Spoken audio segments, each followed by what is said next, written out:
Oh yes, we're live in a building. Whew. Wow, let's get this started, man. This week's episode of the Tech and Chill Show. Thank you to everyone who's joined and who's on. It's actually not going to be me by myself tonight. I've actually got a special guest finally in a long while. None other than Ryan Thomas from Feltech himself. So you can unmute yourself now, Ryan, and you can actually jump on. What's good, everybody? What's good?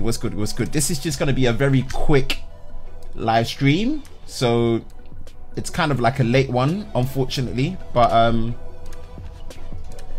yeah, this should be good. This should be good. We're going to talk the new MacBook Pro 2018. And also we are going to talk the iMac Pro as well. So yeah, this to say that the release of the new MacBook Pro 2018 has not been a mix of joys and woe, it wouldn't be much of a surprise. So yeah, we're going to talk about it. I'm going to share my perspective on it. Ryan as well, definitely thank you for joining the show. Yeah, thank you for having me. Awesome. We'll engage in the comments in a moment. As always, like, I like to, you know, get that clarification in. Want to make sure that we're doing a sound check so you guys can hear me and Ryan perfectly in terms of sound, and also you can hear the slight background music where it's not overshadowing and none of us are clipping either. So yeah, Ryan, if you can introduce yourself, if you haven't introduced yourself already. This is actually the second time Ryan has come onto the Tech and Chill Show Unplugged, so it's good to have Ryan again. He tends to miss getting onto the show and he tries to blame me for it, but it's just him. Always call him out on Twitter if you like. Yeah, so this time he actually did well to actually get on. Yeah, man, definitely. So Ryan Thomas from Feltech does a lot of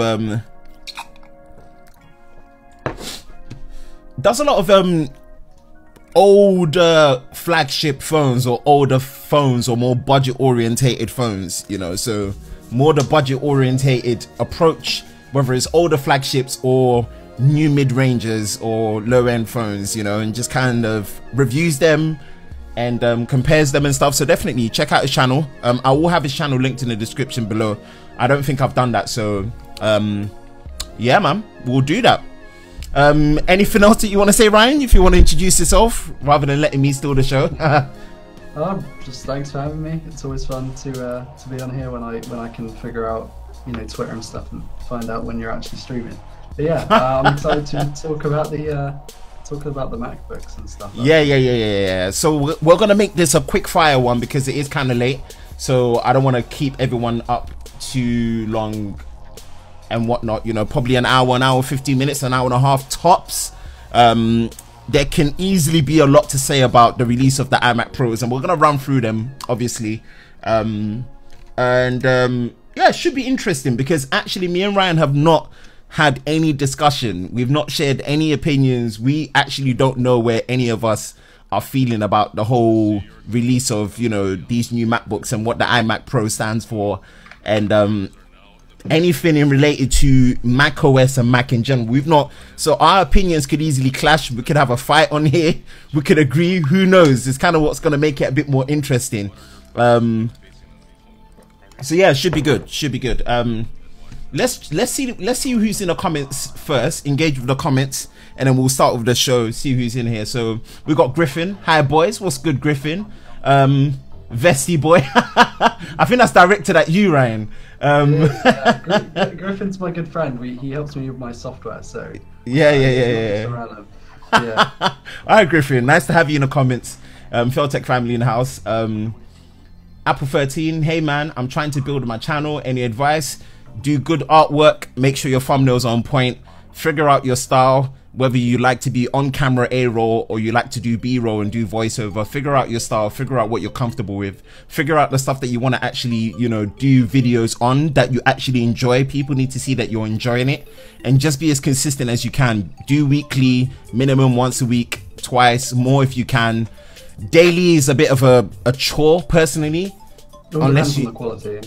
Yeah, daily's a chore if you actually have other stuff to do in your life. If you're just one person with no girlfriend, no family commitments, no job commitments, and you're just banging nothing but that, cool, do daily, but I wouldn't recommend it. Do 2 to 3 videos a week if you can. Also, just a quick tip, algorithm right now loves watch time, so if you just maximize your watch time. So yeah, that's just the quick fire stuff. Rick, feeling the African vibe. Yes, the Ghanaian Kente is on, repping the West African vibe today. What's good, Rick Aqua? I bought 2 spec'd out Mac Pros. They are replacing my chimney on the oh, Dave West is already trolling, you know. Oh, what's good, Dave? The young Welshman in the house. Sips tea. Pinky up, don't forget the pinky. Again, whoever's in the comment section, please give us a sound check before we start. If you can hear me clearly, if you can hear Ryan clearly, and if the background music is not intrusive. That's another important thing. If the background music is not intrusive, so that's another important thing, please. So if we can get a sound check, Ryan, if you can speak in, so we can get a sound check from you as well. Hello everyone. Yes. Special little short voice. Yes.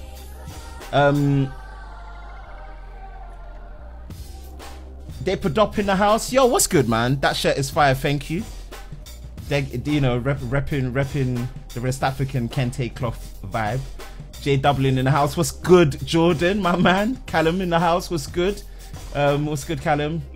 Everything's perfect. Oh, I like it. When someone says everything's perfect, it gets me ready. All right, let's talk. Let's bring this in. Let me just open up apple.com, because it's something that you have to do. apple.com/UK, because Apple doesn't want to do apple.co.uk unless someone else has stolen that domain. They do a .co.uk, but it just redirects to .com/UK. So. Oh, because Apple does that. Yeah. Okay, let me try it. Apple.co.uk. Ah, you're right. It does redirect. So let me just bring up the Mac page, and let me see if I switch to webcam and desktop. Yeah, it shows both of us. Boom. Cool. So we'll come back to that. Oh man, I've actually kind of figured out OBS. All right, cool. Seeing as special guest is here, I like to, you know, be kind, and I'm gonna let the special guest go first.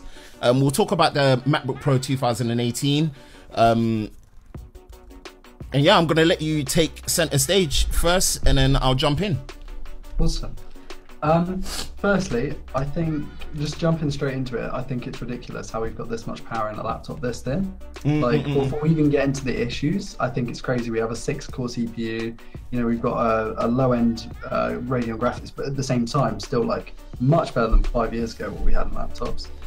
We've got a high-res screen, might not be 4K, but usually these Apple displays are really, really nice.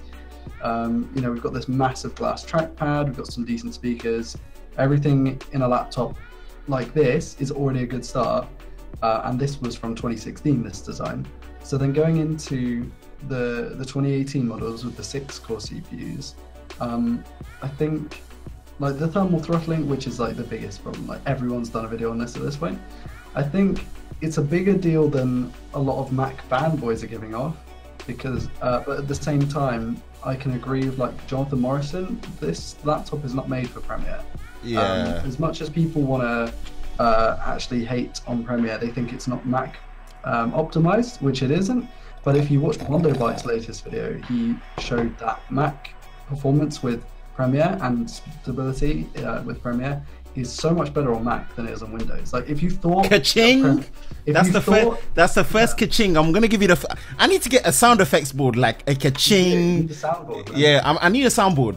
That's the first ka-ching that I'm gonna add to you. So I'll let you carry on. Go on. I'm gonna ask what that ka-ching means in a minute. Yeah. But the it's the stability. If people who use Premiere on Mac think that it's bad on there, you should try it on PC, especially on Windows 10. The stability, depending on the hardware you have, it can change. It can be a little bit better, but for the majority, is a lot worse on PC in terms of stability. And I really like that Mondobytes video. I think it opened my eyes. I thought it was personally better on PC, but as a platform, it doesn't seem to work as well. But yeah, what was the ka-ching, man? I want to know that. Right, so this is what I'm gonna drop. All right, let me drop my J's 2 cents on it. Let me switch to. There we go. MacBook Pro. Let's go to the configurator. Let's go to the configurator. Bring us both into it. More power, more performance, more pro. Oh, I love this one. More pro. All right. So we're gonna go to buy, and we're gonna look at both the 15-inch. Right, I'm gonna work this. We're gonna look at the 15-inch, and we're gonna look at the 13-inch with touch bar, because it's the 13-inch with touch bar. If you guys can see, it's the one that says new. You see me? So the 13-inch with touch bar is the one that says new. Let me bring this over here so that yeah. So it's the 13-inch with touch bar that says new. So you can see that here. Those are the two. So the ones without touch bar literally just got no love, which I think is good marketing, and it makes sense as a means of an upsell, right? But I think it's just kind of cruel at the same time. But anyway, 15-inch, we go here. Now this is One Plus, not the One Plus, but you know, this is a good plus. I actually didn't realize, and I didn't think that they would do this, that every single base model 15-inch MacBook Pro has a 6-core i7 in there, and it's most likely the i7-8750H, obviously with 9 megabytes of cache, maximum turbo clock speed of 4.1 gigahertz, and also all cores around 3.9 gigahertz, 3.8 gigahertz, and there's an even higher spec one that is at 4.3 gigahertz, but that's not actually the 8950HK, which is the Core i9, right? And each base model comes with 16 gigabytes of RAM, which is great. 256 SSD. So this is good. This is good, right? My biggest problem initially seeing this again, right, and I'm gonna touch on this, is this could be Nvidia just being cruel, but why is there not an Nvidia GPU option? Because clearly in this generation, we can talk about the whole political thing about what Nvidia does with how they buy developers into their game works and whatnot. We're not talking about that. If we're just looking at straight up, right, the Nvidia GPUs have just been better than AMD this generation round, period. Right? Why is there, the old Macs of the days had Nvidia GTX 780Ms in there. Why is there still not an Nvidia option? That's the first one I've picked up on that no one else has really talked about. One, there isn't an Nvidia option still. Yes, whatever deal that they have with AMD allows them to do that, but unfortunately the AMD GPUs for the mobile space are not all that great. They're not all that great. You know, from what I discovered, the 560X probably only has about 768 stream processors, or maybe 1,000 stream processors. And if you're comparing it to something like a GTX 1060, which has 1,280 stream processors, their stream processors work differently. Nvidia is just doing a better job there. You know, hate me all you want. PC Master Race people are gonna be like, oh, AMD. Look, Radeon Technologies Group and what they're doing with their graphics side, it has not been that great this generation. Let's just agree on that. or agree to disagree, right? That's the first problem that I have. The next problem, yeah, go on. Add. Yeah, talk. I was just going to say about the, I don't know, you probably know about this, but on the WAN show, I believe it was like 3-4 weeks ago, Linus was talking about how Apple and NVIDIA basically hate each other these days because of what happened with the, I can't remember which generation, the unibody MacBooks with the GPUs that just like would stop working, the displays would stop working. If you spoke to Apple, they would blame NVIDIA. If you spoke to NVIDIA, they'd blame Apple. And like, I think there was a lawsuit that came up very recently, because obviously they'd made GPUs since then for the MacBooks, but then they came up with a lawsuit. It wasn't long ago, but it wasn't recent. And since then, they blamed each other, couldn't work out an agreement, and since then, you know, AMD has been in with Apple for like what, the past 2 or 3 years. So that's what's happened there. All right, that makes sense in terms of insight. Which again, this is probably something that I suspected anyway, because NVIDIA not giving Apple an option to have their GPUs in there, I think is really hurting them, and I think it's a big underlying problem of what's happening with this whole Premiere thing, right? If you're going to customize Core i9 for an extra £270, is it worth it? Yes, on a face of level, you think it is, but actually, what I'm seeing is, right, where I disagree with Intel's i9. That i9, I know it seems stupid, but that i9, for it to be an i9 in my books on a consumer grade level, should be an 8-core CPU.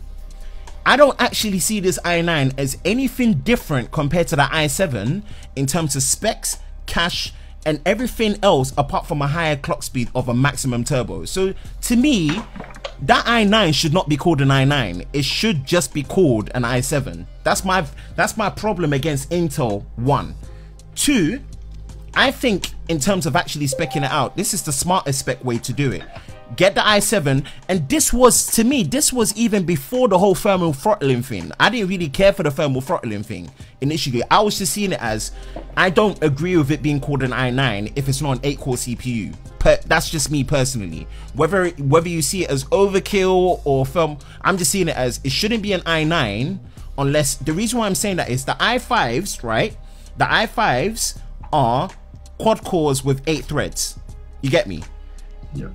The i7 then jumps up to 6 cores with 12 threads. So would you not logically think that going to an i9 should give me another 2 cores? Right? But I'm not getting another 2 cores. I'm actually getting another clock speed that really isn't going to be beneficial, potentially, which has shown to thermals. Right? No one has picked that up. That's not against Apple. That's just against Intel's marketing show-off approach to specs and hardware, which I just think is dumb. It doesn't help this. It doesn't help the case, right? So I think i7 is sensible. 32 gigabytes. Oh my flipping goodness! This should have been there from the get-go. This should have been this should have been there from the get-go, right? And actually, 1 terabyte of storage SSD. I think this is the smartest build. Right, you're looking at £3,500. Let's just round it up and say 3,500 after you've added Apple Care and whatever shenanigans. I think this is the most sensible purchase of a 15-inch MacBook Pro 2018. Is he? My biggest problem, and I'm going to compare it to Windows, right? If any of you guys have not watched Hardware Canucks, right, and you guys have not even watched someone like Steve from Gamers Nexus, Adobe's biggest problem was optimization. This new version of Adobe, right, has finally proven in terms of stability, render times, and the main thing, right, final exports, right, that Adobe finally cares about utilizing not just multi-core performance, but the iGPU, which if you guys don't know what iGPU stands for, is the integrated graphics processing unit that is built into the processor itself. If you guys don't know about QSV, which is Intel's QuickSync video transcoding, right, that is built into these Intel based processors, from things like the 2nd to the 3rd to the 4th to the 6th, 7th and the 8th gen CPUs, right? They've built that in. Some have more features than others. Some have the ability to decode and encode 4K, which is obviously better for things like Netflix on the desktop, right, which you get from the 6th gen and upwards. Again, sorry if I'm getting a bit too technical, but this needs to be explained. My Intel 4790K on my desktop now with 32 gigabytes of DDR3 RAM, a GTX 1080, and also the Intel Iris graphics that is built in to my 4790K that is running at 4.5 gigahertz stable on an overclock, pretty much exports and renders as if it's Final Cut. All right, it's not Final Cut blistering, but let me put this in perspective. If you've ever seen any of my ultimate camera comparisons on my channel, they're about 20 minutes to 23 minutes long. Before this update, it will take me an hour to export that video. It will take me an hour to export that video, right? That's after I've transcoded everything into proxy so I can actually scrub 4K on the timeline. That's after putting all the heavy effects on there that I've rendered so I can play back and watch. That's after putting whatever warp stabilization, elementary colors, adjustment layers, whatever is on there, right? I've actually set my YouTube preset between 60 to 80 megabits per second to fight YouTube's compression as much as possible in UHD 4K, right? It will take me at least double the time of that video and a half, so 2.5 times the length of that video to export it finally.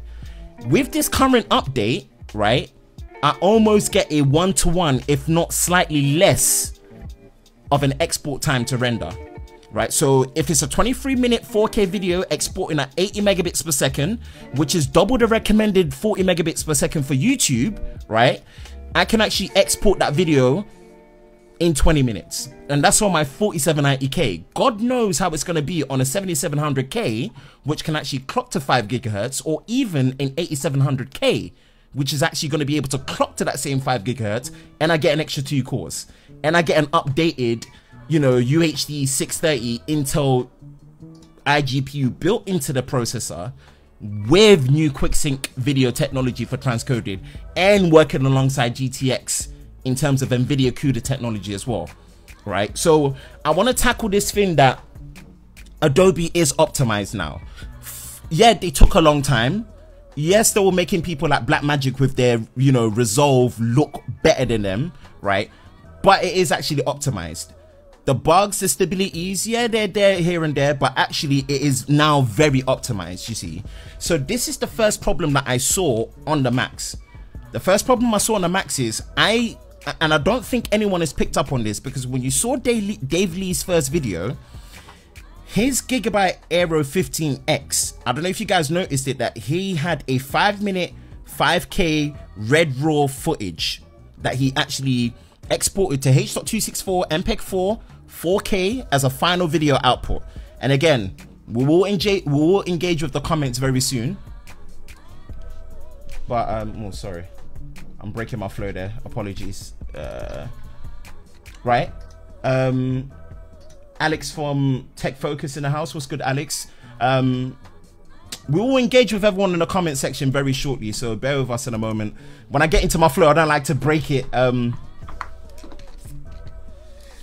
That Gigabyte Aero 15X, if I give you the specifications on it, you're looking at an Intel 8750H, which max turbo is up to 4.1 gigahertz, 16 gigabytes of DDR4 RAM, and a GTX 1070 Max Q. And obviously the Max Q is the more power efficient version of the GTX 1070. Obviously this is a decision that Gigabyte made to keep a slimmer profile, right? That exported it in 7 minutes. 7 minutes. Remember, that's a red raw file. It's not an efficient codec like ProRes. It's not a much more lighter codec like H.264 or HEVC, which is H.265, right? This is raw.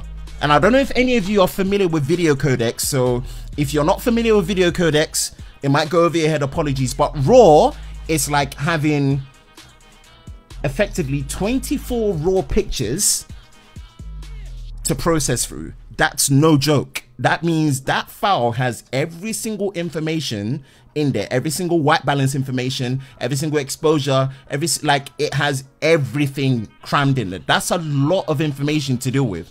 And it's not even like it's 4K UHD, it's 5K, right? That's 5120 by 2880. That's a ridiculous amount of data, right? In terms of megapixels to deal with. The Aero 15X exported in 7 minutes, but yet the iMac Pro, sorry, the MacBook Pro, right, with the i9 did it in 30 minutes. What that initially tells me is that, one, on Adobe side, they haven't enabled that same hardware acceleration for faster rendering and faster exports like they've done on Windows. Now that's two things. That's either there's a miscommunication with Adobe to Apple when it comes to macOS, or they just haven't done the update first, you see, or there is some form of enablement that you need to enable within the software to get that acceleration going. Or there's another possibility as well, that acceleration works with the processors, the iGPU, and the CUDA technology. It's either, one, it hasn't been enabled, or two, it just does not work with OpenCL with AMD's Radeon technology architecture. So that's the first worrying part already, right? And that's not a good look. So again, that is something that is actually causing major inefficiencies when it comes to how the CPU, the GPU, the iGPU actually communicate. On top of that as well, it just does not help the fact that these MacBooks are so nice looking in metal, with their slim profile, with no air to breathe, with Apple's really preserved fan profile. Because Apple likes slim, sexy, beautiful, sturdy, and quiet devices. That does not sit well with anything going extreme with that. And that's another question mark for, should a Pro device not give you that option to be able to adjust those things if you're gonna call it Pro? I get the whole, we want to make it work seamless, but there's that question mark of, Intel's already made a mistake calling this an i9, right? It would have actually been more efficient if they actually went 8 core with a maximum turbo boost of 4 gigahertz. That would have been much more efficient. But no, we're going 6 core and we're going to turbo boost it all the way to 4.8 gigahertz. God knows how much voltage is going through there for how much heat is actually being dissipated with something that is as thin as this, that is not going to have any airflow. Do you see where the problem is already? Right. That was my biggest qualms and question marks, right? So Dave Lee's side of things was valid, because my thing is that you can make the argument that it's not made for macOS, but then, like what you said, where I'm going to give you the kaching is, if it's not made for macOS, then why does it work perfectly with an iMac Pro? Why is a base level iMac Pro chewing through Premiere Pro edits, Premiere Pro C200 RAW files on a timeline like as butter? Did we not just have this thing that there is no optimization for Premiere on macOS in general? You don't get Premiere and macOS together. It's just not something that is absolutely made to work together at all. You shouldn't ever do it. That's where I disagree. You know, there is responsibility on both parties. There's responsibility on Intel's marketing, there's responsibilities on Apple's design, right? And there's responsibility on how Adobe and Apple communicate with each other when it comes to their internal software communication, when it comes to the application program interface, the APIs that deal with all the background stuff that actually need to handle all these files, compatibility and efficiencies, right? That's where my biggest problem is. There's a big miscommunication. I don't want, just to bring a conclusion to it, I don't want to agree with the fact that Adobe's not completely optimized. Yes, this was true back in the day, right? This was true back in the day. And when I'm talking about back in the day, I'm not talking about way back in the day. Like, it is kind of recent. Adobe had that reputation, but I don't think that's necessarily the case as much, right? if it's been called a pro device and you're spending upwards, even on a smart configuration like I showed you guys, 3,500, Adobe might as well just not support Mac at all. The fact that it supports Mac, right, should mean that when you're spending that amount of money on there, it should work to some extent, especially when the so-called non-optimized Windows part that people are missing, right, is actually exporting and dealing with this footage way more efficient, even if it's not first-party software. Obviously, we all know that Final Cut, that's well optimized, even though as a non-linear editing software, it's kind of linear and iMovie-ish, where it doesn't really allow you to swap things around. Background rendering and the final exports, and just for the fact that obviously Apple were the ones that created the ProRes codec, the new codec ProRes RAW, if no one has heard about it, only works on Final Cut. So if you have something like an FS5 Mark II with an Atomos Shotgun and you're recording external RAW through the SDI to the recorder and you're recording ProRes RAW, it does not work on Adobe. So yeah, you're gonna have to use Final Cut. I get it for that, you see, but when the neighboring operating system, which supposedly has such a bad reputation for one, not being stable, one, not being well optimized, is doing that much better than the equivalent macOS operating system with the same software, there is a big problem. There is a big problem. And that's where my issue is, when that's happening on a MacBook Pro, which in effect, let's be very honest, in terms of hardware minus the graphic side, is actually more powerful than the normal iMac now. Have you noticed? Yeah, it's pretty insane. But right, I gotta interject slightly, because we're on the topic of like Final Cut almost versus kind of. Anyway, I was on a live stream recently with Zach Talks Tech, and Shelley Saves the Day was on there. Lovely person. Have no qualms with her whatsoever. We talk a lot on Twitter.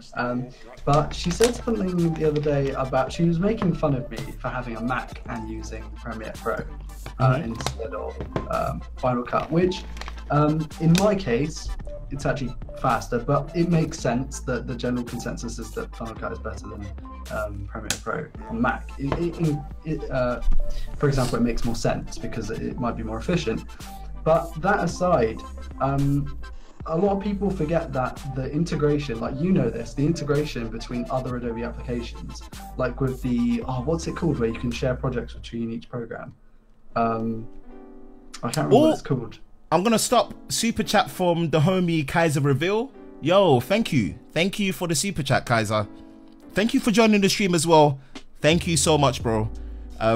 We will talk about what's happening in the comment section very soon, but thank you for the super chat. It's always good to acknowledge super chat straight away. So yes, thank you, Kaiser. Ryan, you can carry on, please. Yeah. So basically, I can't remember the name of it. I'm going to see if I can Google it. But essentially, it allows you to drop documents from other pieces of software into your software. So Callum does a lot of the animation for me. I've been learning a bit of animation recently in 2D. And we do that all in After Effects. But to get the, because we usually draw all the animations out first, like the assets, so we'll draw them in Photoshop. Then you can import not like the exported file, but the actual Photoshop document, the PSD, into After Effects, and then take that After Effects like AE file and drop it into Premiere Pro, and then like manipulate it within the three Adobe softwares. Bridge with Dynamic Link, baby. That's it. Dynamic Link. That's what I was trying to figure out. Adobe Bridge with Dynamic Link. So useful. Like it's invaluable to our workflow. Like if we didn't have that, it would make life so much more difficult. Exactly. So when we talk about efficiency, people are looking at efficiency from one tunnel vision perspective of renders and exports, right? Yeah. They're not looking at efficiency based on workflow. Are you seeing it? They're not looking at the efficiency, and this is where now I can, as much as I'm still annoyed at the fact that I have to pay monthly for Adobe Suite, the amount of software that you get with it that interconnect and intercommunicate with each other, and for the fact that they have actually, with the Intel, like, this was that decision alone of how they enabled Intel QuickSync with the iGPU support with CUDA, and also like, if no one has watched it, go watch that video from Hardware Canucks, from Dimitri. Go watch Steve from Gamers Nexus. Steve from Gamers Nexus ended up saying that we do not need to get an X299 platform, because an 8700K for Premiere is either on par with a 10-core 7900X or faster, just because of the fact that Adobe actually enabled QuickSync iGPU support with CUDA for final exports and rendering being that quick.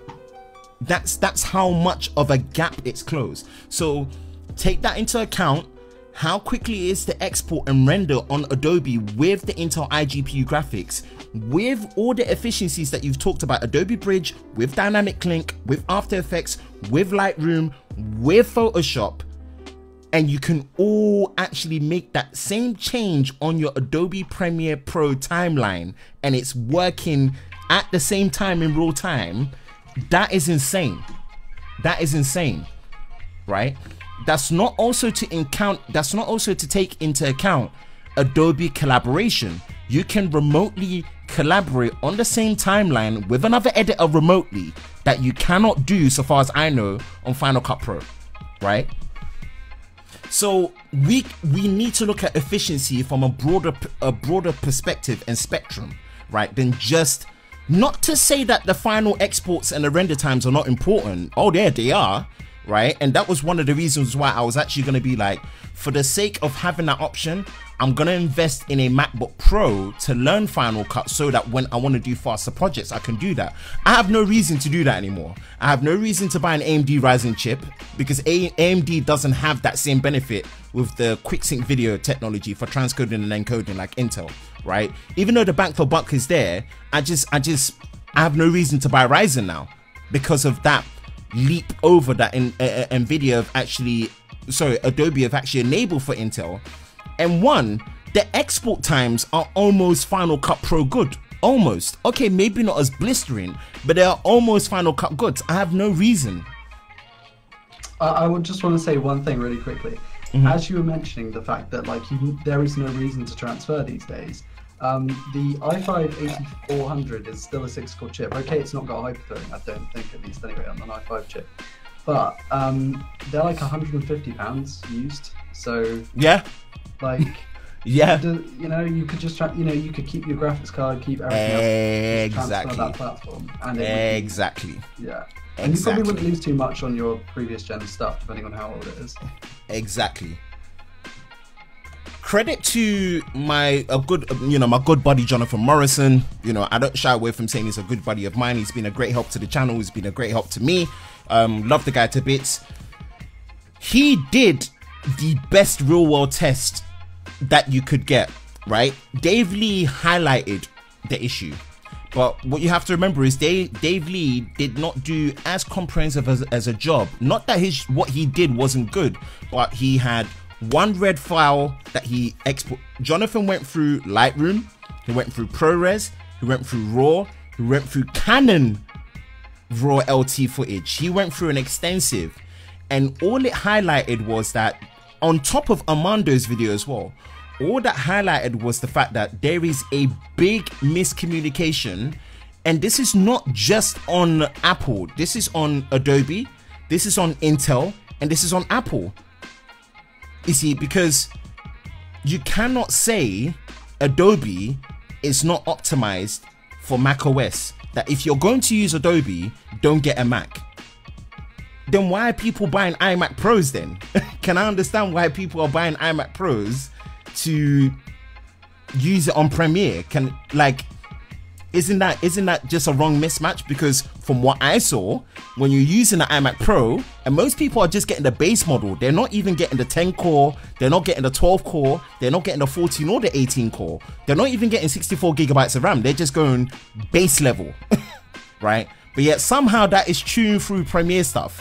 But yet the iMac Pro that is faster than the normal iMac is not working well with Premiere. Do you see what I'm saying? Mm-hmm. That's where I wanted to bring it forward, that there is I know it sounds strange, right? Yes, I still would recommend that because of the new update. If you get a consumer grade Intel i7 8700K or the 8700 series that have the iGPU built in, you even get something like a GTX 1050, 1050 Ti or 1060, I would recommend that if you're going to use Adobe, use it on Windows, because I can guarantee you that that hardware acceleration with QuickSync video and CUDA technology will yield you way better results. And if that Aero 15X doesn't prove it, with the fact that it was able to output and render a 5K red raw footage to H.264 MPEG 4 in 4K in 6 to 7 minutes, and it's a laptop, that should be a big indication. And if you haven't watched Steve from Gamers Nexus as well as Dimitri's video, I would recommend that, right?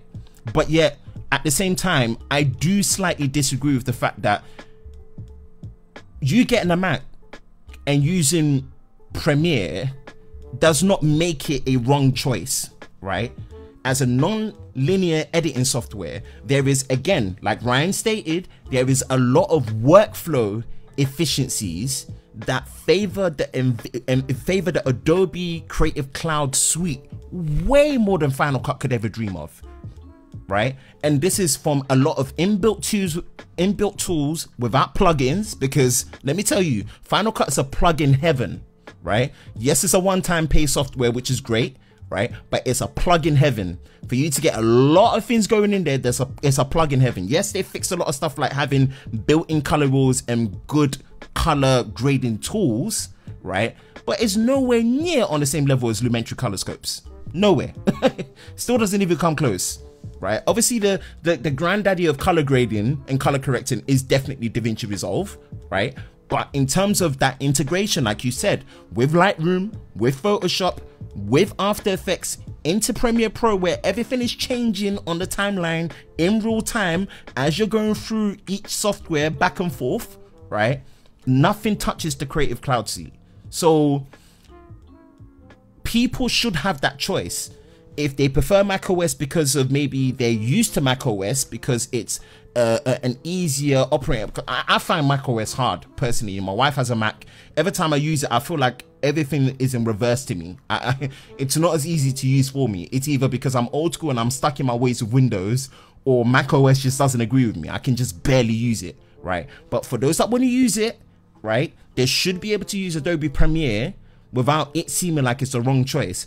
Just these companies, Apple included, right, in terms of their thermal design, their operating system communication, their hardware choice, right? Again, NVIDIA not being there is another one. And also Adobe, right, need to get their act together on how they communicate. It shouldn't just be, oh, the Mac Pro sucks for Premiere, but hey, guess what? When you spend £5,000 on a base level iMac Pro, it works. What? I think one thing that a lot of people forget about because I think that Jonathan Morrison really did step up the craze with Final Cut Pro, and rightly so. Oh yeah, really, rightly so. With the with the 12-inch MacBook video. Yeah, rightly so. But I think people forget that there are Macs out there that don't have QuickSync. Like that's like the whole 2013 Mac Pro lineup didn't have QuickSync. Nope. And I think a lot of people forget, they just assume because it's a Mac, it's going to have QuickSync. Because it's a Mac, Final Cut Pro is going to work a dream. No. Well, it doesn't always, not always the case. No, it's not. And this whole is because the hardware is optimized with the software. Maybe if you're talking about an iPhone, because obviously they fully designed the CPU and the GPU, right? It's not the same. When they moved away from the whole IBM Power PC CPUs from way back and they jumped onto Intel, that's not their design. Sorry guys, that's not Apple's design. That's not Apple's processor. That is Intel's. Intel's design and Intel's manufacturing. Whereas Apple, for example, they design it, They patent the design, but in terms of the manufacturing processes, is actually who? Taiwanese Semiconductor Manufacturing Company, or Samsung, right? They manufacture it, whereas Intel designs and they manufacture their chips. Do you get it? That's not got anything to do with Apple. So in a lot of ways, Apple are at the mercy of what Intel will add in terms of compatibility with different processor lines, right? This is why, again, to some extent, I actually disagree with the fact that the iMac Pros have workstation CPUs that's in there. That's just me personally, right? But again, it sells the whole workstation grade level hardware all-in-one desktop, which in terms of marketing makes a lot of sense.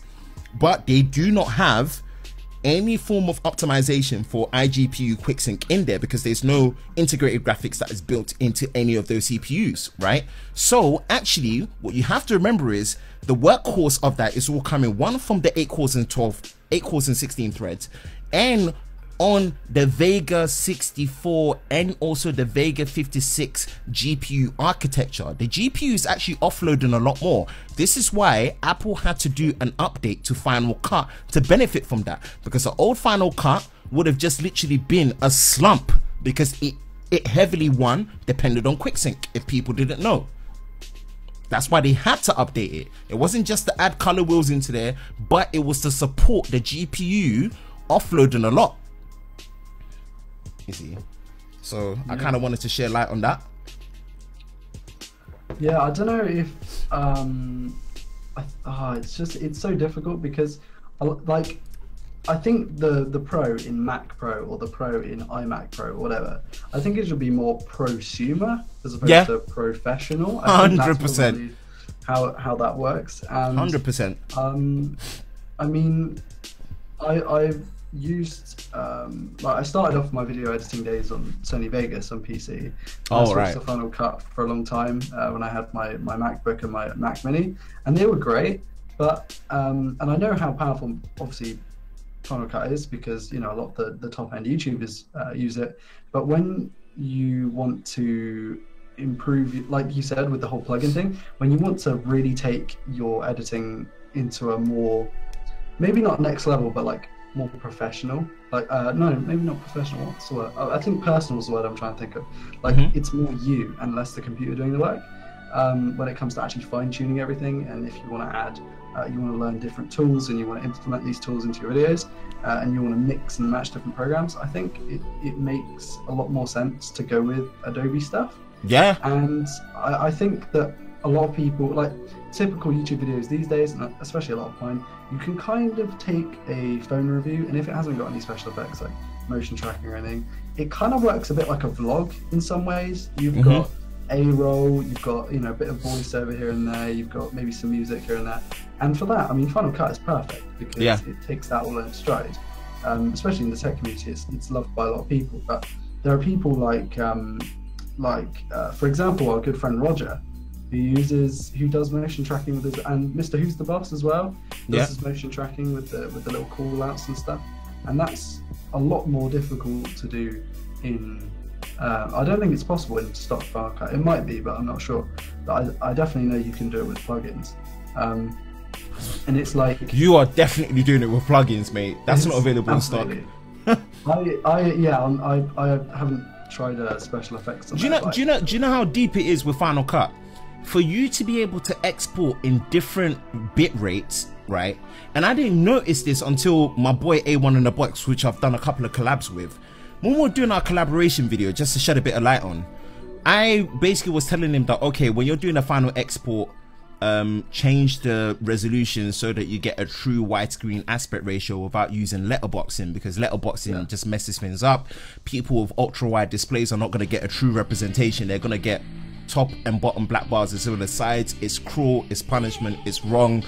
Mobile phones are not, like, I went through all of that and I said, okay, also because you've got gigabit upload, change the bitrate all the way to 100 megabits per second so that we get zero compression or none at all.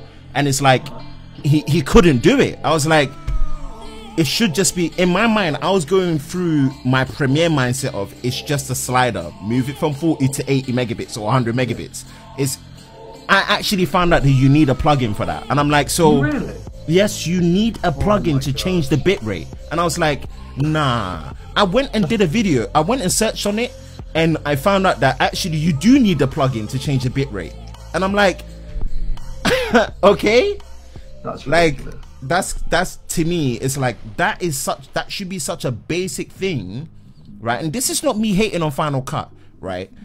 I'm just saying that people look at efficiency from just a one-minded tunnel vision perspective. And I've said this before, I'm not saying this should put you off from using Final Cut, but what I'm saying is when you're talking about efficiency, you need to look at the complete bigger picture, right? From codec support, app support compatibility, to app communication or interconnectivity, all of these things matter to what you can actually do on your timeline, your different workspaces that you can shift around, the different editing tabs that you can have, all the built-in things that are already there that you don't need plugins for, right? And that all adds to an efficient and a more flexible workflow, you see.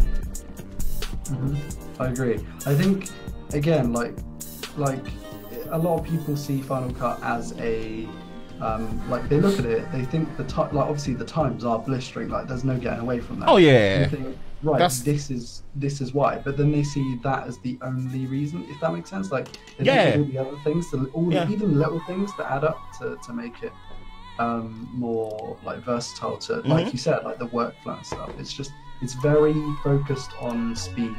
And I think that's not the right thing to we got everyday dad in the house. Everyday dad, you need to let go of the Mac, come over to the dark side of Premiere, and I'm telling you, you will not be frustrated like you've been frustrated recently. I promise you. That's for me, your other hardware loving gearhead.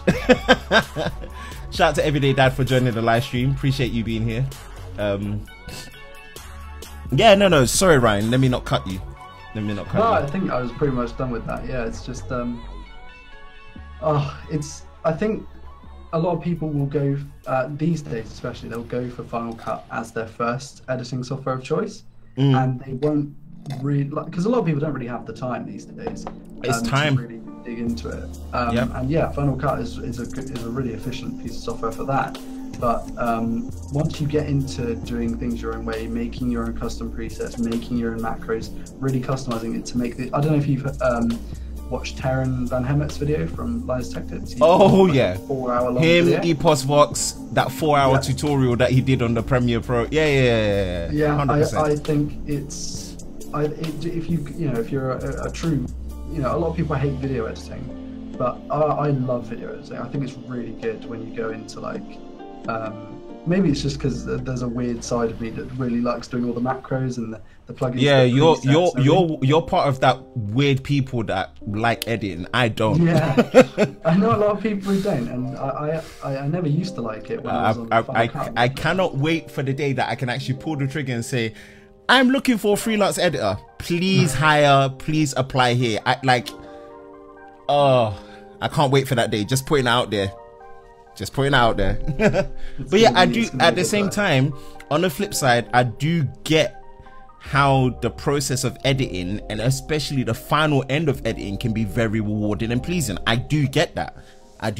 Sometimes that feeling does come, but in general, I'm like, it's so time consuming, and I want to do other stuff. Recently I've really hated filming. Like for a long time, it was the other way around. I hated editing and I loved filming. These days, I try and do as much editing as possible so that I don't have to film. It's weird. I'm in a weird space right now. Yeah. All right, let's jump into the comment section. I don't know how far back that I've not actually engaged, but I think going through the comment section should round up the 1 hour live stream. And if we pick up anything else on the go, then we can obviously discuss it quickly and then just put the final conclusion of what and the reason why I wanted to do this live stream and what my actual final perspective is on this. And also I'm gonna give it the whole is it worth it thing, right? So I'm gonna give that stamp. All right, so we talked about Callum being on here, Griffin.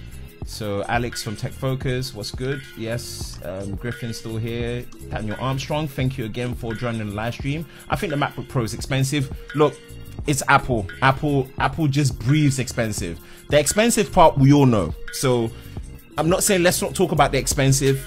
It's expensive. Apple products are just expensive, right? And I'll give a little bit of reason why Apple products are expensive, right? When they tell you macOS is free, bruh, macOS is not free. They're making that money back on the hardware, right? Because macOS is exclusive to Apple. No one else, you can't find a Lenovo version of macOS, right? It's not gonna happen. They charge a premium for all that free updated version that they're giving you. They make that money back, right? They're gonna make that money back because they have a strong retail presence. They're gonna make that money back through Apple Care because they have a, obviously questionable for the iMac Pro, a strong enough team to actually technically support the device in terms of walk-in service. That to them, right, is worth a lot more than just the hardware in itself in terms of the sum of its parts. That's why Apple products are expensive, plus marketing, right? For that reason. So, you know, MacBook Pro's been expensive or Apple products being expensive. Hey, that's just Apple, you know. Deal with it. Who doesn't at Daniel? I have a 2018 HP Spectre 16GB 1TB SSD. Yeah. I remember your PCs, your laptop's actually kind of really spec'd out, Callum. It's overpriced. I think it's more worth the money. I think that's more worth the money. Yep. I believe it's because Nvidia charged more for their components. Either way, charging more or not, you're already charging me a high. What do you think, Callum? No, sorry. What do you think, Ryan? What's this? No, there's a comment in there from Original Ewan. Ewan basically said that, oh, because Nvidia charged more for their products. My point is, the MacBook Pro is already expensive. Can I just not have another option, please? That's where I'm coming from. I know what you mean. Obviously, you shed light on the whole lawsuit and disagreements and whatnot. Fine. Yeah, I think, like, obviously Nvidia do charge a lot for their products, but I think it would be ironic for Apple to say no because they charge a lot. Because Apple charge a lot, if that makes sense. Exactly. I don't know where, like, I can absolutely see where Ewan's coming from because Apple are probably very stingy internally, but I think it's more down to the, only because I know about that lawsuit thing. If I didn't, then maybe I'd be inclined to agree. Yeah, which you know, at shedding more background knowledge always helps bring more of a clarification to it. But the price thing to me does not wash. I will not put it to price. Like, you're already charging me a premium. Can you just not give me an option so that if I know that I'm on this camp, I'm gonna buy this because it's gonna better suit what I need to have? Do you get it? It's that's where I'm coming from. So price shouldn't be a factor. Want a new Windows-based laptop with dual boot and Linux here. By the way, your banner around the outside says live. Yeah, I know. I need to change that. I sorted it, but don't worry. The i9 is just an overclocked i7. Yes. If it's called an i9, right, it should have an extra 2 cores with a respectable 4 GHz boost, and just call it a day. Don't call it an i9 and it's just basically a sugared up i7 that is doing more than what it should do, unless you have a Helios 500, which I don't know if you've seen the Helios 500 from Dave Lee's video, unless it has a chunky laptop profile to deal with that ventilation and the thermal dynamics, right? You're just basically overstressing that i7 in a ridiculous platform. This is why the Dell XPS 15 suffers the same thermal throttling issues, right? Probably slightly less bad compared to Apple, because Apple's profile is that much slimmer, right? But it has that problem.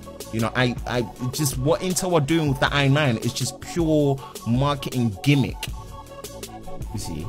So there's that. Callum said thanks. Jordan said goodbye. Thanks for joining, Jordan. Laters. All right, Alex from Tech Focus, it says, what I don't understand is a $3,000 SSD upgrade, literally the price of 2 base. It's true. The only way I can probably see that being justified is not for convenience. I'm not looking at the convenience perspective, because Apple doesn't use any form of connectivity for the SSD, whether it's M.2, NVMe, or SATA, right? They can cut out a lot of the connectivity bottleneck in terms of communication, because it's soldered right onto the motherboard, right? So that alleviates a lot more communication latencies to be able to actually get read and write speeds of 3 gigabytes, not bits, not the small b, 3 gigabytes per second of read and write speeds and over. That is insane. That is insane. Like, put that in perspective in terms of the beauty of Thunderbolt 3 in terms of, I think it's 80 gigabytes per second in terms of transfer speeds, theoretically, with that kind of installation and read and write speeds. That is flipping impressive. Yes, it's a big downside in the fact that MacBook Pros are basically non-upgradable in any way, shape or form, right? But Apple are justifying that based on the fact that most laptops don't have a 4 terabyte SSD option built in. So it's ridiculous. And again, I'm trying to think, you know, a bit more open-minded here. Yes, it is ridiculous. The smart option is, yeah, go on, Ryan. It could be like the same reason we have 256 gigabyte iPhones and stuff. There are a lot of people who might take up that much space. I take up like 16, 32 gigs on a phone, that's about it. I think it's just possibly for bragging rights, because a lot of people will buy the biggest model because it's the biggest model, regardless of the price.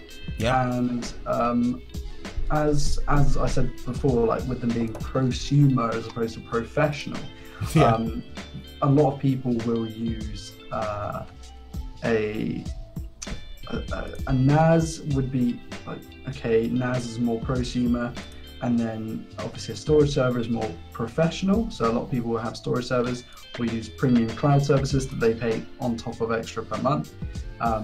But when it comes to like video editing and stuff, which would kind of be what these laptops are made for, since they're called MacBook Pro and they've got an i9, like a fake i9. Fake i9. You should do a video on that. I'd love to. Like, I think the fact that there's 4 terabytes of NVMe, like, yeah, it's fast, but any video editor will know that it doesn't matter how fast your drive is. Ideally, you want to have a separate scratch disk and export disk. And so, like, it's not as simple as just creating partitions, which, by the way, is a bit more difficult in disk utility than you might think for the stock Mac configuration. Exactly. So at that point, you kind of wonder, like, apart from the bragging rights, there's not really much you could, like, I can't think of anyone who's going to use 4 terabytes up, because you're not going to install games on this thing, like, realistically. And if you do, then you might 100 gigabytes max of games. Like the AMD GPUs for laptops are so whack they can't even play Fortnite properly. Like, how whack does it? This is what I mean about that option of not having NVIDIA GPUs on these MacBooks are actually really hurting them big time in this particular generation, just because NVIDIA was so confident to make GPUs that did not have the M moniker in front of them to actually say, yes, with different power voltage regulations, but effectively this is the same desktop GPU that you're getting in your laptop. That's insane. This is the first time this has ever happened. And for Macs to not benefit off that, that is really not helping them in any way, shape or form. It's really not. That's obviously down to Radeon Technologies Group with AMD to really get their architectural efficiencies together, right? But in general, it's really hurting them, you see. So I wanted to add that, interject that to it as well. Yeah, I agree. I think they've definitely got an issue there. I don't think it's something that's going to be resolved quickly, because of course the problems going on behind the scenes. But too many problems. It would this laptop with maybe like a quad core, or not like a 6 core, but like maybe lower clocked with a better fan profile and a 1060 would be like pretty much my dream laptop. That kind of and I 100% agree with that. 100% agree with that. I think however great the design of the MacBook Pro is, it's kind of been shown up a little bit. It has been shown up a little bit in multiple times within the past like couple of months. Yep. And I think it's a real shame for something to be that premium based and you effectively have to use it within the confines of the Apple ecosystem already. Do you get it? Like, the only way you will not notice any of these mitigating problems, which are actually very big, is if you use Apple products on this MacBook Pro, which is meant to be a pro device. You will not notice all these shortcomings. But yet, when you jump up to the iMac Pro, hey, trust me, you can go to town with it, chuck whatever you like at it, do whatever you like at it, run whatever software, heck, even game on it, because we have a Vega 56 as a minimum. Because Macs do such an amazing job. This is not sarcasm. Macs do very, very good jobs when it comes to desktop scaling, way better than Windows. So actually, you can actually game at 1440p and 1080p, and you will actually have a great experience, right? You can do that. So actually, this is the first Mac that you can actually game on there. You know, Gears of War, okay, maybe not Gears of War because that's a UWP platform game, but Rise of the Tomb Raider, all your Steam, like, go to town. The iMac Pro will not have a problem. Do you see how much of a miscommunication that is? It's just the fact that it won't have a problem on a Xeon, which is a workstation platform, but it will have problems on a consumer grade or prosumer grade i7 platform. Which the prosumer grade stuff should be working. My point is, it should be working better for gaming and those kind of things, right? And especially for the fact that now that it's more powerful than their normal iMac, which, mind you, they should have and they could have upgraded the hardware in there easily. They decided not to, right? It all makes it an easy upsell for people to get the MacBook Pro, because the MacBook Pro is more powerful than the normal iMac, right? But yet there's just a big miscommunication with everything that's happening within that hardware, but yet it's costing a potential arm and leg, probably an organ and a kidney. Yeah, I think it's like Apple has been under fire with plenty of things recently, but when they started mainly like recently with the keyboard issue, they kind of just was stumbling over themselves trying to release something that would fix it. I would have to argue that if we'd seen iMacs with upgrades instead of MacBooks with this upgrade, I think that would have made the community happier. Yep. Yes. You add that membrane under the keycaps. I think that was definitely a good move, but I don't think they really needed to force out a whole new architecture for that. And one thing that I forgot to say earlier that has just come back into my mind is, if I'm a prosumer, let's say I'm a prosumer editing video and using Lightroom and that stuff, I don't really care about my fan spinning up. Yeah, like, same. Like during everyday use, yeah, okay, it's nice to have a more like a quieter fan, which is what we get anyway. But when you're actually like, there should be like, obviously Apple wouldn't implement a button that let you manually do it because it's Apple, but they should at least take it to the fan curve so you can ramp it up. Because I don't know if you ever used like old 2012, 2013 MacBooks, but those things got pretty loud after a while. Yeah, like, no, my wife has a 2013 MacBook Pro, sorry, base model, and this is. Let's go through the comments, and then we're just gonna wrap this up, and I'm gonna put my final conclusion on it, 100%. Where is it? Riley, you sleeping, your spelling says it all, but you and Griffin, man. Griffin's trolling you hard. Yeah, every day, man, every day. Zala Production, what's up, Ben? 2 a.m. in my country, man. Oh, thanks, man. Thanks for joining. I know it's a bit late. Apologies. Thank you for all that in here. I know all my people on the west coast of the world in America, this is probably perfect timing for you, but all my guys in the central side of the world in the Far East, apologies. I know this is late or a bit too early. Reynolds, special guest has more quiet mic. Oh, sorry.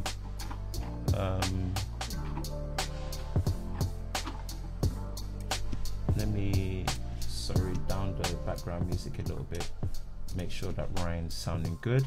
And we saw a buffer of the evening. Okay. Alex retracted the message. Also, I agree with Reynolds. Ryan is a bit quieter. Sorry, my bad. If Final Cut was available on PC, we wouldn't be talking about the MacBook Pro. Yeah, of course, true. Apple's not going to do that, so let's not even discuss that. Yeah, shout out to my boy, my homie Courtney from Fresh Tech TV. Thank you for joining the stream. Griffin, I want to steal the chair from behind Ryan. Oh my, like Griffin's actually trolling you so hard. It's so bad. It's so bad. Sup, Cartech? What's good, Cartech? What's up? Everyday Dad, as always, gave him a shout out for joining the stream. What's up, guys?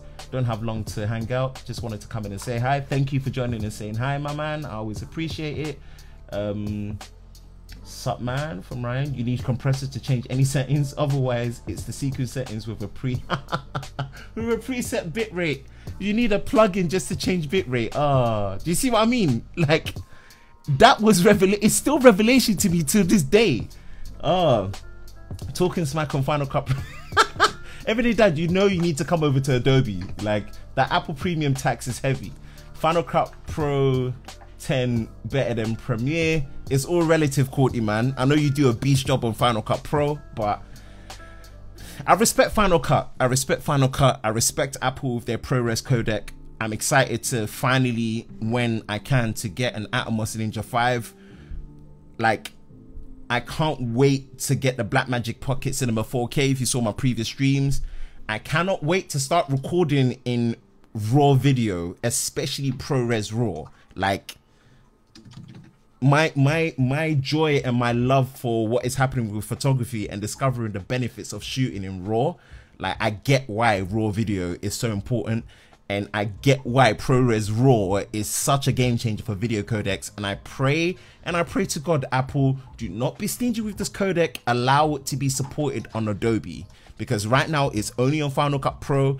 And by the time I jump on it with ProRes RAW, I do not want to have to use Final Cut. I just want to stick to Adobe, not because I'm stubborn, but I don't want to pay the Apple Premium tax for hardware. I just don't. I just don't. So I wanted to put that out there. What's up, Fail Tech TV? I'm biased though. I also have 6 years of plugins. So that just sounded so funny. 6 years of like that's how long I've been married. You've got 6 years worth of plugins from when I got married. That's deep. Like, you're in a marriage with Final Cut. Do you know that? Oh, that's kind of funny. I can't wait to hire someone. Yep, Everyday Dad, you're on my wave. You know us, you know. I'm also an everyday dad in myself, so we've got other things that we need to do. So we need to kind of like delegate our tasks so we can just enjoy the part of where we do A-roll and shooting.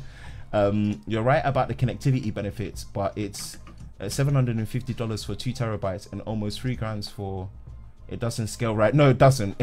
The scaling of cost to storage, yeah, I don't.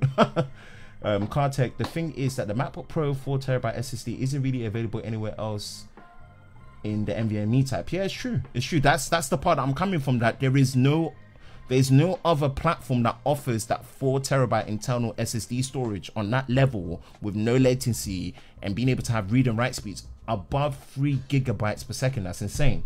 But again, the scaling of quantity to performance is just ridiculous in price. The best choice price is Apple. The best choice price in Apple is still iMac 5K. It isn't. That the normal iMac is poor value for money now because it's still stuck on old hardware, and the base level iMac Pro, unfortunately, is Apple's best desktop to buy at the moment. Yeah, so the normal iMac 5K is actually poor value for money. I wouldn't recommend it. That's me personally. If you know about hardware to cost, yes, it's nice that it has an all-in-one, you know, design with a 5K display built in, great, but yeah, it just doesn't scale as well as the base model iMac Pro. And with the base model iMac Pro, just for future compatibility, if you can spec it to 64 gigabytes of RAM, it can actually really help. Ryan, don't let me just ramble on. Like, you can jump in if you want to. I'm just replying to people in the comments. Oh, calm. I can't remember if it was. I could be completely wrong, to be honest, because I'm in a bit of a weird state when it comes to computer stuff. I've been like off the news for a while, but I'm pretty sure the iMac Pro, or at least one of the iMacs, came with multiple drives in RAID, and I'm not sure. Obviously, it's soldered on the iMac Pro MacBooks. Oh yeah, on the new MacBook Pros. A lot of people are trying to compare this set of flash, or it's not. I don't think it's actually flash. They call it flash, but it's not actually flash. Soldered onto the motherboard. They're comparing it to individual drives, like going out and buying a 4 terabyte drive. Well, a lot of people don't realize that it's very likely that if Apple were to have it replaceable, they would use two drives in RAID, which they have done in the past, and that is a lot easier to come by. So comparing this super fast drive to an individual drive itself, for let's say comparing it to PC, because that's the obvious comparison, it's more likely that you're going to get like two NVMEs or NVMEs rather, and put them in RAID, like two 970 Pro? I don't know. Yeah, 970. The Samsung 970 Pro. Yeah. We're more likely to do that than to get one drive that's 4 terabyte anyway. Like it's an unfair comparison in my opinion. Yeah, that is 100% agreed as well. 100%. Cartech, the only 4 terabyte NVMe from Intel, so yeah. iMac Pro too expensive and too closing. I know this is why I recommended my boys Elijah, which I do client work with outside of YouTube, to get the iMac Pro. The base model iMac Pro, I know the PC Master Race gods are really gonna come after me for saying this. I actually think, because of the fact that it doesn't have this weird communication problem with software and hardware that the iMac, that the MacBook Pro is having, I actually think specifically the base model iMac Pro is actually good value for money. I know people are gonna fight me for saying this, right? And this is coming from someone that I pride myself in just being more of a PC person, because I just enjoy the value and building PCs. The iMac Pro base model is actually good value for money. I'm not talking about the support problems that they're having with their technicians that don't know what they're doing. That has been milked dry from a cow's udders. So I'm not talking about that, but I'm just talking about what it represents. It is actually good value for money. So, you know, pitchfork, come after me, hate me all you like, but yeah. John Lee says goodbye. Zach Talks Tech, what's up? Thank you for joining. Ryan, you're the best. I forgot how much concepts creator Dave West and Griffin, you guys are like really good trolls. You do well at trolling. Like, you do really well at trolling. I like it. Dave West, I'm the best. Apparently Premiere works better if Windows is running on a MacBook over Mac OS being installed. I wouldn't be surprised if it's on the new build. Update for Premiere and it's using the hardware acceleration with the iGPU quick sync video technology that's on the Intel processors in Windows, it will work better. So again, this further clarifies that there's a miscommunication with the APIs that are working in the background with the software on a consumer grade level on Mac OS with these MacBook Pros that shouldn't be there, because you're not getting that problem with the iMac Pro. I'm dead. I'm confused. Ryan, why are you the best? Tell the people I'm the best because somehow you guys are just so funny. I'm actually a PC technician and the drive is ridiculous, but it's not overpriced compared to competition. It's all relative. You know, quantity. And I don't think the problem is the price of the drive. I think it's why the drive is offered in the first place. Exactly.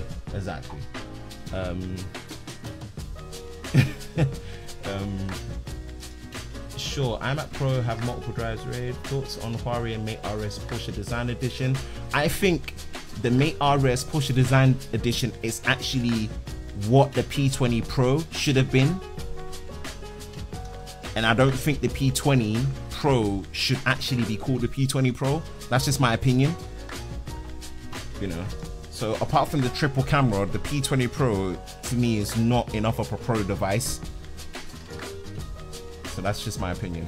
The base model iMac Pro is good value for what you get. Yeah, people may not agree, and it takes a lot for me to come to that conclusion. The base model iMac Pro is actually good value for money. Thanks, Ben. You're welcome, Griffin. Would Premiere run better on boot camp? Yeah, I mean, Alex from Tech Focus pretty much clarified that it could. Though it's all in good sport. Ryan knows I'm kidding. If any of my boys. Yeah, of course. All right, we've run through all the comments. Ryan, is there anything that you wanted to add in terms of your conclusion to this discussion? And then I'm going to add my conclusion to it, and we'll call it a night. Yeah, I think we just need to step back and realize how lucky we are to be able to, as small creators, record and edit high quality UHD footage. Where, I mean, a lot of people wouldn't even, you know, like 5 years ago, wouldn't even think of being able to record UHD, let alone have it. You know, back then a UHD TV was like £10,000 or something. Yeah. So I think it's just crazy how far we've come. I think we just have to realize that a lot of TV and a lot of stuff that's out there still is full HD. We're not fully UHD transferred yet. So the fact that we're able to do it on our smartphones and on our hybrid shooters and stuff, I think it's crazy. Yeah, that's pretty much it, man. Just perspective. That's all we need. A bit of perspective. And I agree with the perspective, and shameless plug. This is why I'm selling my still capable, still beefy 4790K PC that is on a Corsair H80i GT all-in-one cooler, overclocked stably to 4.5 gigahertz, running stable with 32 gigabytes of RAM with a GTX 1080 Founders Edition, which if you buy brand new, it's still £500. That's how well that card is held value, with a ridiculous amount of storage, right?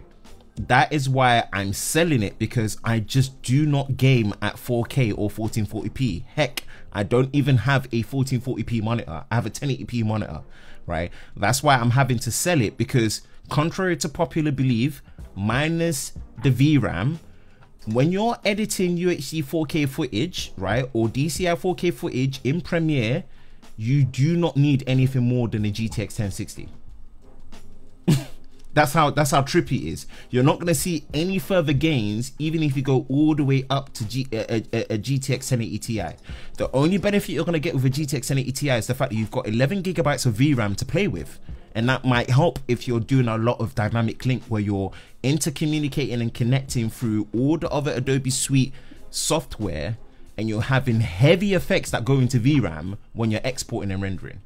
Apart from that, it can actually smart switch between video graphics memory, right, into system RAM very quickly to offset the fact that 6 gigabytes of RAM just might not be enough.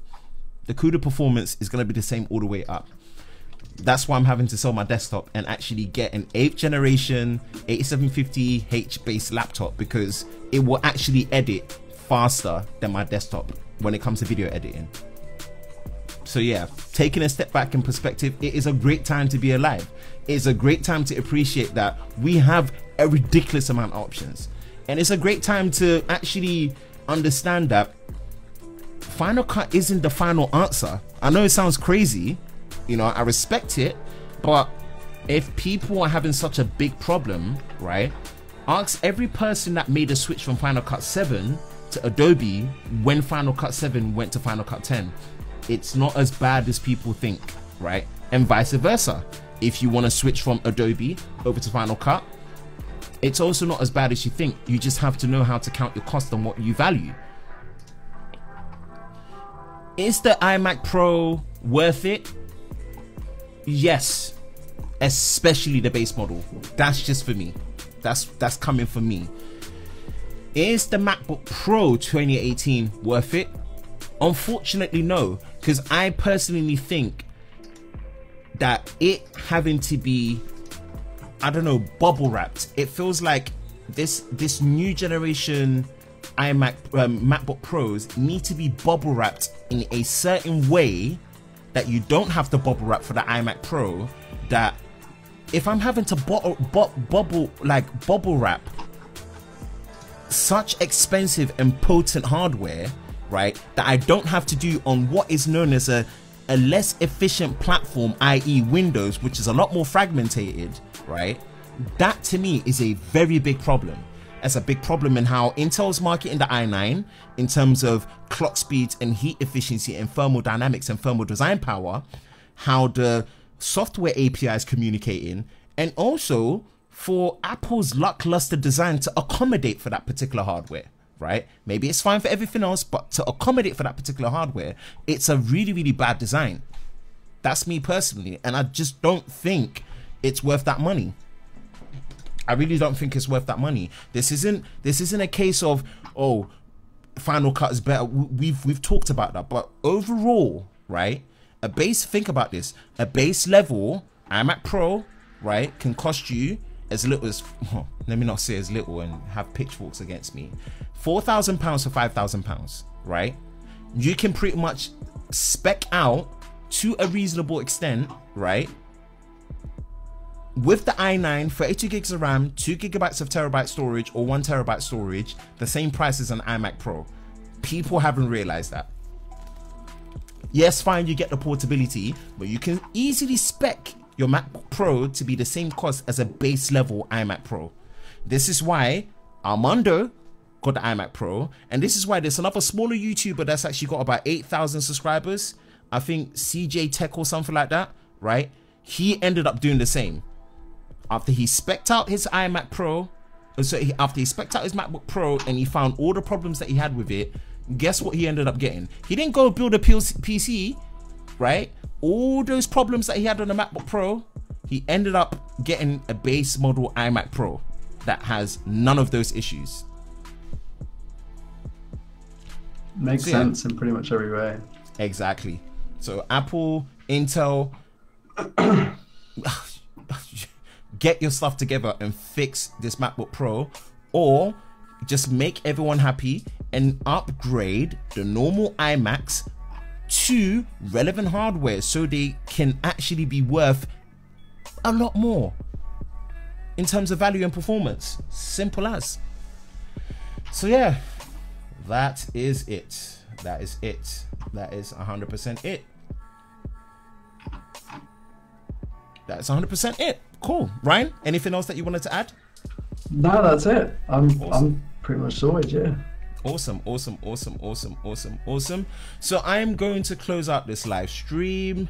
Thank you to Ryan for joining. Thank you for having me, man. Nah, anytime, bro. Anytime. Let me close out. Wait, hold on. Leave call for now.